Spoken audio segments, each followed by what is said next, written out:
कब्र पर झुक के देखा तो कब्र की मिट्टी से खुशबू आ रही थी। मैं रोज सुबह सवेरे अपने बाप की कब्र पे जाता, वहां पर बैठकर सूरह यासीन की तिलावत करता, फातिहा के बाद दुआ मांगता और काम पर चला जाता। इसी तरह एक दिन सुबह सवेरे मैं कब्रिस्तान में आया, अपने मरहूम बाप की कब्र पर खड़े होकर फातिहा पढ़ी, दुआ मांगी। जब मैं दुआ मांगकर फारिग हुआ जाने लगा तो मैंने कब्रिस्तान में एक बहुत ही प्यारी खुशबू महसूस की। ऐसी खुशबू जो आज से पहले मैंने कभी भी नहीं सूंघी थी। ये पता लगाने के लिए कि खुशबू कहां से आ रही है, मैंने सारे कब्रिस्तान में घूमना शुरू कर दिया। मैंने सारे कब्रिस्तान में चक्कर लगा के देखा, हर कब्र को देखा, किसी भी कब्र पर ताजा फूल नहीं पड़े हुए थे। एक दो जगह पर बासी फूलों के हार पड़े हुए थे। मैंने उनको सूंघा लेकिन उनमें किसी किस्म की खुशबू नहीं थी। मैं बेचैन था कि इतनी प्यारी खुशबू आखिर आ कहां से रही है। मैं चलते चलते कब्रिस्तान में एक ऐसी जगह पर पहुंचा जहां पर 3-4 कब्रें बनी हुई थी, तो वहां से और ज्यादा खुशबू आ रही थी। मुझे यकीन हो गया कि यकीनन इन कब्रों में से किसी कब्र में से खुशबू आ रही है। मैंने एक कब्र को सूंघा, उसमें से खुशबू महसूस ना हुई। फिर दूसरी कब्र को झुककर सूंघा, उसमें से खुशबू भी ना आई। फिर जब मैं तीसरी कब्र के करीब गया और झुककर उसको सूंघा तो उसकी मिट्टी से खुशबू आ रही थी।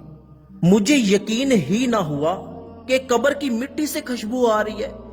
मैंने इत्मीनान के लिए कब्र को 3-4 जगहों से सूंघा, हर जगह से बहुत ही उम्दा किस्म की खुशबू आ रही थी।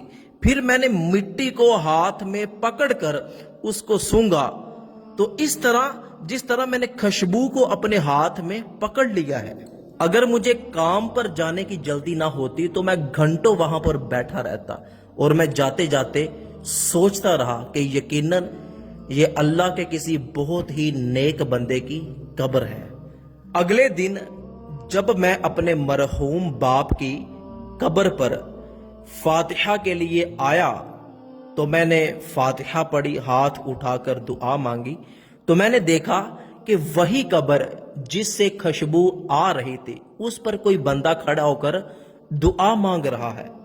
मैंने जल्दी के साथ दुआ खत्म की और उस बंदे की तरफ बढ़ा। जब मैं उस कब्र के करीब पहुंचा तो वो बंदा भी दुआ मांगकर चल पड़ा। मैंने उसको पीछे से आवाज दी कि बात सुनना। उसने कहा कि क्या बात है। मैंने कहा कि मेरे करीब आओ, कोई काम है। वो मेरे करीब आया, उसने करीब आकर सलाम किया। मैंने सलाम का जवाब देने के बाद उससे पूछा कि ये कब्र किसकी है। उसने हैरानगी के साथ पूछा कि आप ऐसा क्यों पूछ रहे हो। तो मैंने कल वाली सारी बात बताई कि मैं इस तरह कल कब्रिस्तान में आया था, तो मैंने कब्र की मिट्टी को सूंघा तो कब्र में से बहुत ही उम्दा किस्म की खुशबू आ रही थी।